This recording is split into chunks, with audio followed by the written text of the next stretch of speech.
Hello, and welcome to the WHSS video series on steps to gaining housing. My name is Dan Mills, and I'm a housing navigator. Today, we're going to talk about the documents that you will need in order to gain housing. First, I want to start by saying that not everything that we talk about today is going to apply to every person or family. So if it doesn't apply specifically to you and your situation, keep listening, because there's a lot to cover. So let's get into it.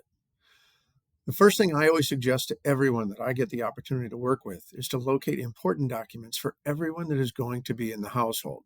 These are things like driver's licenses, social security cards, birth certificates for any minors and even the adults in some cases, and any social security award letters if anyone receives that.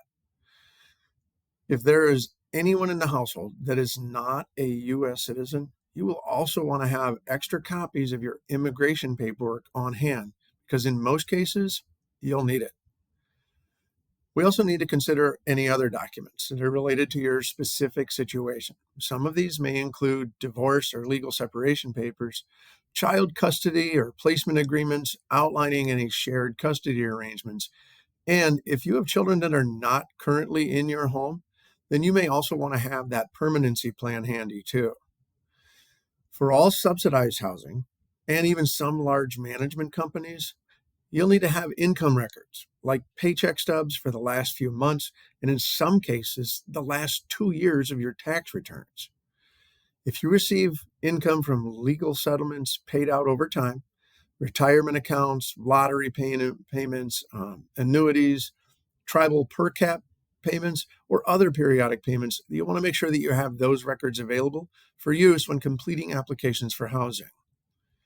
It is also important to have your bank information handy. Some applications will actually want account numbers, but most will just want to know the name of the bank, their address, and the type of account you have, along with current balances.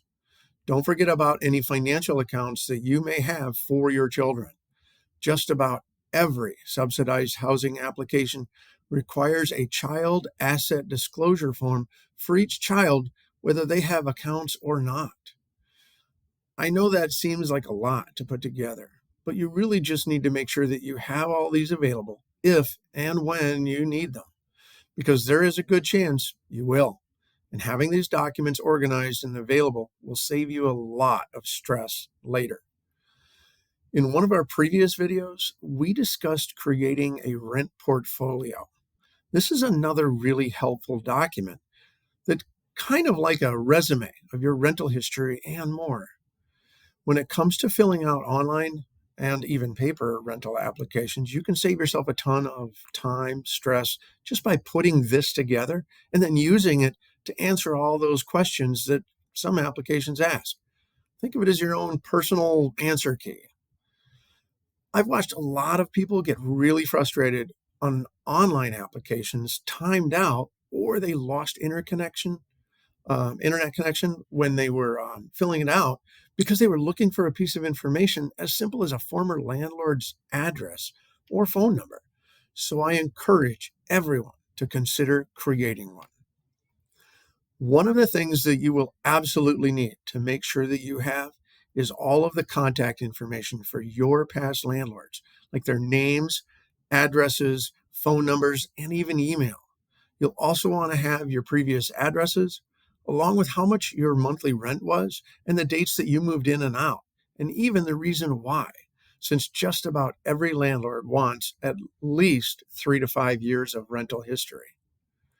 It's a good idea to add this to a rent portfolio and then just keep adding any new landlords and your rental dates and other information as you move forward.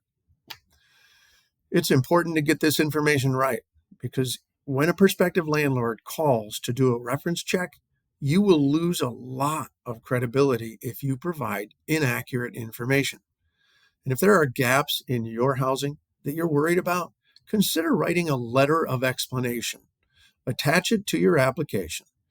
We've talked about this in past videos, and there are examples on the UW RentSmart website. In our video on criminal justice, Cassandra talked about looking yourself up in CCAP or having a DOJ background check done so that you know what's on your criminal history report. This will give you the information that you need to explain anything that a potential landlord may find and question. If you're on probation or parole, talk to your agent. They may even be willing to write a letter of reference that you can use to make a landlord more comfortable with renting to you. It's a good idea to put together a list of potential references and have names, addresses, phone numbers, even email addresses for use on housing applications. And then make sure that you contact those people ahead of time and ask permission and double check that you got all of the information correct before you use them as a reference. This will avoid any confusion and the potential for a bad reference call. Remember, landlords will check references. And lastly, if you have a pet or emotional support animal or even a service animal, it's important to make sure that you have all that information available too. You may be asked for vaccination dates, licenses for any animals that you have, so make sure that those are all up to date as well. And if your animal is an ESA or a service animal, you may be asked for documentation from a licensed provider stating the need for this animal as related to your disability. Cassandra did a video on this, and there's even more helpful information on the Tenant Resource Center website or in the Tenant Source Book on the Legal Action of Wisconsin website. And if you're not in Wisconsin, make sure you check your own state laws in relation to ESAs and service animals, as there is a lot of variation between the states and even federal laws regarding these. We have a sample letter requesting the accommodation for your ESA or service animal on that video. I have seen people write a pet resume with all of the animal's vaccine records and obedience school records and even reference letters from groomers, pet sitters, and dog walkers.